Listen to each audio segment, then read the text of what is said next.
രാജീവ് തടി കൊണ്ട് വീട്ടിലേക്ക് ആവശ്യമുള്ള ഫർണിച്ചറുകളും മറ്റു ഉപകരണങ്ങളും ഉണ്ടാക്കുന്ന ജോലി ആയിരുന്നു ചെയ്തിരുന്നത്.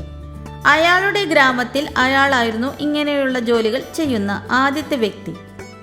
അതുകൊണ്ട് തന്നെ നാട്ടിലുള്ള എല്ലാ ആൾക്കാരും വീട്ടാവശ്യങ്ങൾക്കുള്ള തടി സാധനങ്ങൾ അയാളെ കൊണ്ടായിരുന്നു പണിയിച്ചിരുന്നത്. അങ്ങനെ രാജീവിൻ്റെ ബിസിനസ് നല്ല രീതിയിൽ തന്നെ പോയിക്കൊണ്ടിരുന്നു. വളരെ നല്ല ഒരു തടിപ്പണിക്കാരൻ ആയതുകൊണ്ട് അയാൾക്ക് നല്ല രീതിയിൽ തന്നെ സമ്പാദിക്കാൻ പറ്റുന്നുണ്ടായിരുന്നു. അങ്ങനെ സന്തോഷത്തോടെ ദിവസങ്ങൾ കടന്നുപോയിക്കൊണ്ടിരുന്നു. പക്ഷേ ഒരു ദിവസം പെട്ടെന്നുണ്ടായ ഒരു സംഭവം രാജീവിൻ്റെ ജീവിതം തന്നെ മാറ്റിമറിച്ചു. അടുത്തുള്ള കാട്ടിലെ തീപിടുത്തം കാരണം അയാളുടെ കടയും മുഴുവൻ കത്തി നശിച്ചു. അയാളുടെ പണിക്ക് തടിയുടെ ആവശ്യമുണ്ടായിരുന്നത് കൊണ്ട് അയാൾ ഒരു കാടിന് സമീപത്തായിരുന്നു താമസിച്ചിരുന്നത്. കടയും അതിനുള്ളിലത്തെ സാധനങ്ങളും എല്ലാം കത്തി നശിച്ചത് പോയതുകൊണ്ട് രാജീവ് വല്ലാത്ത സങ്കടത്തിലായി. അയാൾക്കിനി എന്ത് ചെയ്യണമെന്ന് അറിയില്ലായിരുന്നു. എൻ്റെ ദൈവമേ, ഇനി ഞാൻ എന്ത് ചെയ്യും? എൻ്റെ ജീവിതത്തിൽ ഉണ്ടാക്കിയത് സർവവും കത്തി നശിച്ചു പോയല്ലോ. ഇനി ഈ അവസ്ഥയിൽ ഞാൻ എന്ത് ചെയ്യും? ഇനി എങ്ങനെ ഞാൻ എൻ്റെ ബിസിനസ് വീണ്ടും തുടങ്ങും? രാജീവ് ആകെ പേടിച്ച് അങ്കലാപ്പിലായി. തനിക്ക് വന്നു ചേർന്ന ഈ ദുർവിധി എങ്ങനെ മറികടക്കണമെന്ന് മനസ്സിലാകാതെ അയാൾ പകച്ചുപോയി. പക്ഷേ വിഷമത്തോടെ വീട്ടിലേക്ക് തിരികെ എത്തിയ രാജീവിനോട് അയാളുടെ ഭാര്യ സുനൈന പറഞ്ഞു, നോക്കൂ, നമ്മളെ തേടി വലിയൊരു വിപത്താണ് വന്നു ചേർന്നിരിക്കുന്നത്. പക്ഷേ ഇങ്ങനെയൊരു സാഹചര്യത്തിൽ ധൈര്യം കൈവിടിയാതെ നമുക്ക് ഒരുമിച്ച് മുന്നോട്ട് നീങ്ങുവാൻ ശ്രമിക്കണം. നിങ്ങൾ ധൈര്യമായിരിക്കും. ഇങ്ങനെയൊരവസ്ഥയിൽ ഞാൻ എങ്ങനെ ധൈര്യമായിരിക്കാനാണ്? നമ്മുടെ കടയായിരുന്നു എൻ്റെ എല്ലാമെല്ലാം. അത് നഷ്ടപ്പെട്ടതിന് ശേഷം നമ്മൾ എങ്ങനെയാണ് മുന്നോട്ട് ജീവിക്കുക? അതിനൊക്കെ എന്തെങ്കിലും ഒരു പോംവഴി കാണും. നിങ്ങൾ സമാധാനമായിരിക്കും. രാജീവ് വളരെയധികം തളർന്നു പോയിരുന്നു. പക്ഷേ അയാളുടെ ഭാര്യ അയാൾക്ക് ധൈര്യം കൊടുത്തു.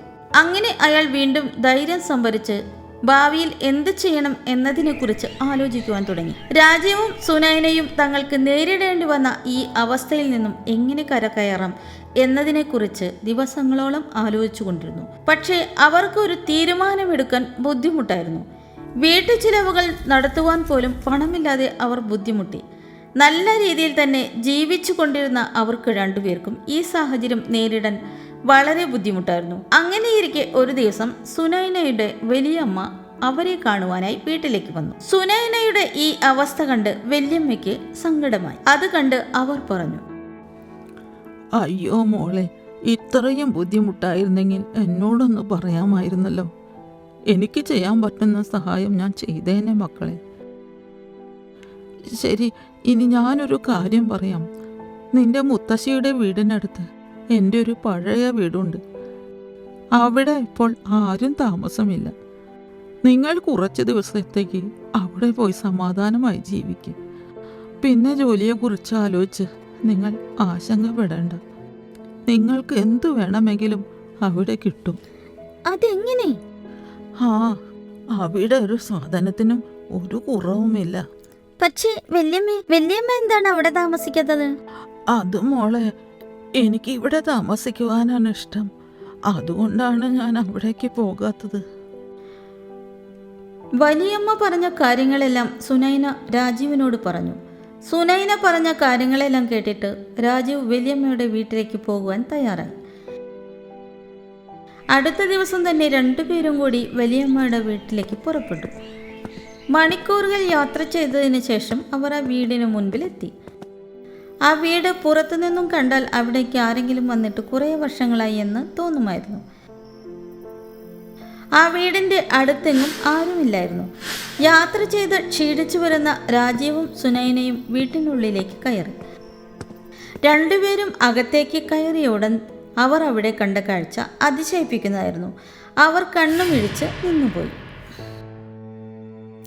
ഇതെന്താണ് ഇവിടെ നടക്കുന്നത്? ഞാനും അത് തന്നെയാണ് ആലോചിക്കുന്നത്. ആ വീട്ടിനുള്ളിലെ സാധനങ്ങളെല്ലാം കാറ്റത്ത് പറക്കുന്നതാണ് അവർ കണ്ടത്. ഇതെന്ത് മായയാണ് നടക്കുന്നതെന്ന് അവർക്ക് മനസ്സിലായില്ല. അവർ പേടിച്ച് ഉള്ളിലേക്ക് നടന്നു. അവിടെ അവർ ഒരു ഭംഗിയുള്ള പെട്ടി കണ്ടു. ഇത് വളരെ ഭംഗിയുള്ള പെട്ടിയാണല്ലോ.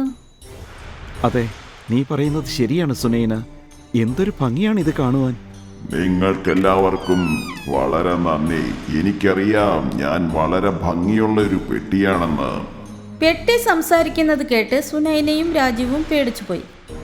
അവർ പേടിച്ചു നിൽക്കുന്നത് കണ്ട് പെട്ടി പറഞ്ഞു, നോക്കൂ, നിങ്ങൾ എന്നെ പേടിക്കേണ്ട കാര്യമില്ല. ഞാനൊരു മാന്ത്രിക പെട്ടിയാണ്. ആരെങ്കിലും എന്നോട് എന്തെങ്കിലും ആഗ്രഹം പറഞ്ഞാൽ ഞാൻ അത് സാധിച്ചു കൊടുക്കും. മാന്ത്രിക പെട്ടിയോ? അതെ, എനിക്ക് തോന്നുന്നത് രാധ നിങ്ങളെ രണ്ടുപേരെയും ഇങ്ങോട്ട് വിട്ടത് എന്തെങ്കിലും ഒരു ആവശ്യത്തിനായിരിക്കുമെന്ന്. രാധ വലിയമ്മയെ നിങ്ങൾക്കറിയുമോ? അറിയും. അവരാണല്ലോ എന്നെ ഇവിടെ കൊണ്ടുവന്ന് വെച്ചിരിക്കുന്നത്. അവർ ആർക്കെങ്കിലും എന്തെങ്കിലും സഹായം വേണമെങ്കിൽ മാത്രമേ എൻ്റെ അരികിലേക്ക് പറഞ്ഞു വിടുകയുള്ളൂ. രാജീവ്, വല്യമ്മയ്ക്ക് നമ്മുടെ ബുദ്ധിമുട്ട് മനസ്സിലായി എന്ന് തോന്നുന്നു. അതുകൊണ്ടാണ് അവർ നമ്മളെ ഇവിടേക്ക് പറഞ്ഞു വിട്ടത്. അതെ, അങ്ങനെ തന്നെയാണ്. അവരിവിടേക്ക് എന്തെങ്കിലും സഹായം ആവശ്യമുള്ള ആളുകളെ മാത്രമേ വിടുകയുള്ളൂ. നിങ്ങൾ ഞങ്ങളെ എങ്ങനെ സഹായിക്കാനാണ്? നിങ്ങൾക്ക് എന്തു സഹായമാണ് വേണ്ടത് എന്ന് പറയൂ. അത് ഞാൻ നിങ്ങൾക്ക് എൻ്റെ ശക്തി കൊണ്ട് സാധിച്ചു തരാം. ഇത് സത്യമാണോ? നിങ്ങൾ ചോദിക്കുകയാണെങ്കിൽ. ഞങ്ങൾ വല്ലാതെ ക്ഷീണിതരാണ്. ഞങ്ങൾക്ക് വേണ്ടി എന്തെങ്കിലും ഭക്ഷണ സാധനം കൊണ്ടുവരാൻ സാധിക്കുമോ? രാജീവ് അങ്ങനെ പറഞ്ഞ ഉടൻ തന്നെ അവിടെ വിവിധ തരത്തിലുള്ള ഭക്ഷണ സാധനങ്ങൾ പ്രത്യക്ഷപ്പെട്ടു. അത് കണ്ട് അവർക്ക് വിശ്വസിക്കാനായില്ല. പിന്നെ വിശപ്പ് സഹിക്കാനാവാത്തത് കൊണ്ട് ആദ്യം ഭക്ഷണം കഴിക്കാമെന്ന് തീരുമാനിച്ചു.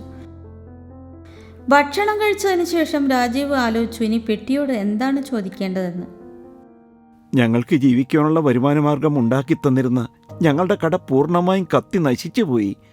ആ കട തിരികെ കൊണ്ടുവരുന്നതിന് നിങ്ങൾക്ക് എന്തെങ്കിലും സഹായം ചെയ്യാൻ പറ്റുമോ? എങ്കിൽ നിങ്ങൾ ചെയ്യുന്നത് വലിയൊരു ഉപകാരമായിരിക്കും. നശിച്ചുപോയത് പോയി. ഇനി അതിനെ തിരികെ കൊണ്ടുവരാൻ സാധിക്കില്ല. പക്ഷേ ഒരിക്കൽ കൂടി അധ്വാനിച്ച് നമുക്ക് നഷ്ടപ്പെട്ടതെല്ലാം തിരികെ കൊണ്ടുവരാൻ സാധിക്കും. അതെങ്ങനെ? എനിക്ക് കത്തി നശിച്ച കട തിരികെ കൊണ്ടുവരാൻ സാധിക്കില്ല. പക്ഷേ നിങ്ങൾക്കാവശ്യമുള്ള പണിയായുധങ്ങളെല്ലാം ഞാൻ തരാം. അതുകൊണ്ട് പണി ചെയ്ത് നിങ്ങൾക്ക് പൂർവ്വസ്ഥിതിയിലാകാൻ പറ്റും. ഇത് കേട്ട് രാജുവിന് വളരെ സന്തോഷമായി. അയാൾ മാന്ത്രിക പെട്ടിയുടെ വാക്കുകൾ സ്വീകരിച്ചു. അപ്പോൾ മാന്ത്രിക പെട്ടി രാജുവിന് എല്ലാ പണിയായുധങ്ങളും മരകഷ്ണങ്ങളും മറ്റും കൊടുത്തു. ഇതെല്ലാം കണ്ട് സുനൈനയ്ക്കും രാജുവിനും വലിയ സന്തോഷമായി. പക്ഷേ ഇപ്പോൾ അവരുടെ മുൻപിൽ മറ്റൊരു പ്രശ്നമുണ്ട്. ഞാൻ ഈ സാധനങ്ങളെല്ലാം എങ്ങനെ എൻ്റെ നാട്ടിലേക്ക് എത്തിക്കും? ഇതെടുത്തുകൊണ്ട് എങ്ങും പോകേണ്ട ആവശ്യമില്ല. ഇപ്പോൾ ഇവിടെ എത്തിയല്ലോ, ഇനി ഇവിടെ തന്നെ പണി ആരംഭിച്ചുകൊള്ളൂ. രാജീവിന് കാര്യം മനസ്സിലായി. അയാൾ അവിടെ തന്നെ തൻ്റെ പണി ആരംഭിച്ചു. ദിവസങ്ങളും ആഴ്ചകളും മാസങ്ങളും കടന്നുപോയിക്കൊണ്ടിരുന്നു. രാജീവിൻ്റെ അധ്വാനവും മരപ്പണിയിലുള്ള കഴിവും കൊണ്ട് അയാൾക്ക് അയാളുടെ ജോലിയിൽ നല്ല ഉയർച്ച ഉണ്ടാകുവാൻ തുടങ്ങി. ചുരുങ്ങിയ കാലത്തിനുള്ളിൽ തന്നെ അവർ വീണ്ടും പഴയ നിലയിലായി. രണ്ടുപേർക്കും നല്ല സന്തോഷമായിരുന്നു. അവർ മാന്ത്രിക പെട്ടിയോട് തങ്ങളുടെ നന്ദി അറിയിച്ചു. ഞാൻ എൻ്റെ കടമ മാത്രമേ ഇവിടെ ചെയ്തിട്ടുള്ളൂ. പിന്നീട് സുനൈനയും രാജീവും അവിടെ നിന്നും പോകുവാനുള്ള അനുമതി ചോദിച്ചു. അപ്പോൾ പെട്ടി പറഞ്ഞു, നിങ്ങൾക്ക് എത്ര കാലം വേണമെങ്കിലും ഇവിടെ തന്നെ ജീവിക്കാം. നിങ്ങൾക്ക് എന്തെങ്കിലും ആവശ്യമുണ്ടെങ്കിൽ അത് ഞാൻ എൻ്റെ മായ കൊണ്ട് നിങ്ങൾക്ക് കൊണ്ടുവന്ന് തരാം. അപ്പോൾ രാജീവ് പറഞ്ഞു, ഞങ്ങൾക്ക് ആവശ്യമുള്ളതെല്ലാം നിങ്ങൾ തന്നു കഴിഞ്ഞു. ഇനിയുള്ള കാലം അധ്വാനിച്ച് ജീവിക്കുവാനാണ് ഞങ്ങൾക്കിഷ്ടം. ഇനി വേണ്ടിയ കാര്യങ്ങളെല്ലാം ഞങ്ങൾ കഷ്ടപ്പെട്ട് തന്നെ നേടിക്കൊള്ളാം. ഇത് കേട്ട് പെട്ടിക്ക് വളരെ സന്തോഷമായി. പിന്നീട് പെട്ടി പറഞ്ഞു, അങ്ങനെ അവസാനം എൻ്റെ ആഗ്രഹം സാധിച്ചു. എനിക്കിപ്പോൾ സ്വാതന്ത്ര്യം കിട്ടി. ഇത് കേട്ടപ്പോൾ സുനൈനയ്ക്ക് രാജീവിനും ഒന്നും മനസ്സിലായില്ല. അവർ പെട്ടിയോട് എന്താണ് അങ്ങനെ പറഞ്ഞത് എന്ന് ചോദിച്ചു. അപ്പോൾ പെട്ടിക്കുള്ളിൽ നിന്നും ഒരു ആത്മാവ് പുറത്തേക്ക് വന്നു. കുറെ വർഷങ്ങളായി ഞാൻ ഈ പെട്ടിക്കുള്ളിൽ കുടുങ്ങിക്കിടക്കുകയായിരുന്നു. ഒരു മന്ത്രവാദിയെ പരിഹസിച്ചതിന് അദ്ദേഹം എനിക്ക് തന്ന ശാപമായിരുന്നു ഇത്. ഞാൻ ഒരു ആത്മാവായതുകൊണ്ട് എനിക്ക് മരണവുമില്ല. ആ ശാപത്താൽ ഞാൻ അനന്തകാലം വരെ ഇതിനുള്ളിൽ തന്നെ കിടക്കണം എന്നായിരുന്നു അദ്ദേഹം പറഞ്ഞത്. പിന്നെ ഞാൻ എൻ്റെ തെറ്റുകൾ ഏറ്റുപറഞ്ഞ് ക്ഷമ ചോദിച്ചപ്പോൾ അദ്ദേഹം എനിക്കൊരു പരിഹാരം പറഞ്ഞു തന്നു. ഏതെങ്കിലും ഒരു ദമ്പതികൾ ഇവിടെ വന്ന് അത്യാർത്തിയില്ലാതെ തങ്ങളുടെ കാര്യങ്ങൾ സാധിച്ചു കൊണ്ടുപോകുന്ന ദിവസം എനിക്ക് ഈ പെട്ടിയിൽ നിന്നും ശാപമോക്ഷം കിട്ടി എൻ്റെ ആത്മാവ് പുറത്തേക്ക് പോകും എന്നാണ് അദ്ദേഹം പറഞ്ഞത്. അതിനുശേഷം കുറെ ആളുകൾ ഇവിടെ വന്നു. പക്ഷെ ആർക്കും തന്നെ ആഗ്രഹങ്ങൾ തീരുന്നില്ല.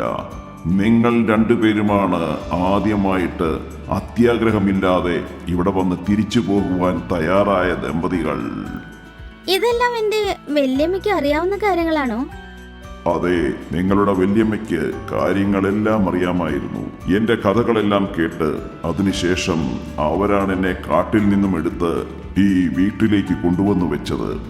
എന്റെ ശാപമോക്ഷം ആഗ്രഹിച്ച് അവർ പലപ്പോഴായി പല ദമ്പതിമാരെയും ഇവിടേക്ക് പറഞ്ഞു വിട്ടിരുന്നു.